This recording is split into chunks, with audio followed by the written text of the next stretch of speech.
have to say, I mean, you know, we had you on last week to talk about your new book and how prescient that was, given the horrific attack we saw on Thursday on the Manchester mosque. And again, this is, you know, when they talk about globalising the Intifada, oh, this is literally what they mean. They mean, you know, stabbing people to death in a mosque in one of our British cities. What do you make of the extraordinary protests we've seen, demonstrations since that mosque attack, and also the stuff planned for today, which we are being told by the Prime Minister is un-British, particularly at universities? What do you make of those in response to not just that Manchester attack, but also this extraordinary anniversary today on October the 7th? It feels to me as if it's a rerun of the experience of October the 7th in a way, because after October the 7th, if you recall, there were those protests. Well, I say protests. They weren't protests. They were celebrations of those atrocities on the day itself and on October the 8th. While in people London. were still being killed and raped.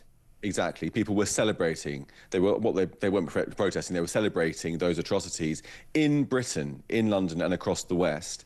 And lo and behold, a couple of years later, after the Jewish community and our sensible friends have been saying, look, they're saying they want to kill us, they're saying they hate us, they're saying they want to carry out violence, they're saying they want to do an intifada, do something about it, totally ignored. 2 years later, lo and behold, that depravity happened in Manchester. And lo and behold, again, they're celebrating it on the day itself, on the following day, and on October the 7th, they're celebrating both the atrocities of 2 years ago and the atrocities in Manchester. It feels like October the 7th has come here to British shores. It's something we've been warning about for years. For years, we've been ignored. We've seen atrocities there carried out by Hamas, part of the Muslim Brotherhood.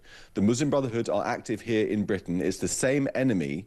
It's only a matter of time. And that is happening now before our eyes, and they're celebrating it once again. And the thing is, and again, this is a key part of your book, you know, how the West betrayed Jews and itself. And this is the key thing. It's a point I've been making for 2 years, and then you've been making, you know, in every arena you can, that this is about the West. People think this is something that's happening over there, and that it's been brought into our politics. I mean, 5 MPs for Gaza elected in 2024, for goodness sake, effectively. But this is now completely poisoning our own politics, but it's also poisoning our own national debate, and the failure to sort of to deal with the growing threat of Islamist fascism, Islamist fundamentalism, this political ideology. Not ordinary Muslim people who've made a life here, whose children are brought up here, you go to school with, you work with. No, but we are talking about a very large, far too large minority of people in this country, some who've come here, some who've been born here, who do not want to be a part of British culture,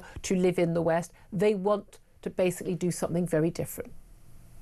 Yes, and the worst thing is that we've been brainwashed over the last 2 years. If you go back to October the 7th, 2023, most people realised that the problem was jihadism, that Israel was a liberal democracy that had withdrawn from Gaza in 2025, facing a jihadi enemy, the same as Islamic State, the same as Al-Qaeda, the same as the people who've killed us on the streets of Manchester and elsewhere. But fast forward over 2 years of propaganda, and Hamas has got us to think that actually Israel is the problem, not jihadism. It's managed to turn the tables through only showing us pictures of civilian casualties and all the rest of it. It's brainwashed us. And the Prime Minister, the week before the Manchester attacks, gave that brainwashing the seal of approval when he recognised a state of Palestine without asking for the hostages to be released first, suggesting or giving credence to the idea that actually Israel is the problem, not jihadism. That's what we have now come to believe. And the worst thing about it is that we have joined them in brainwashing ourselves. The elites, the leftists, the Western activists on the streets have joined Hamas in that effort to persuade the public that they're not the problem after all. The problem actually is Israel and ourselves. We are doing this to ourselves. We are heralding that violence, not just into Israel, but onto our own streets, as we saw in Manchester. And them celebrating today is just another sign of the times, and we're doing absolutely nothing to stop it. And that's the terrifying thing. Nothing to stop it on, you know, when people have got, you know, swastikas on the Israeli flag at a protest, or people organising a bake sale, for goodness sake, at a university on today to celebrate our martyrs.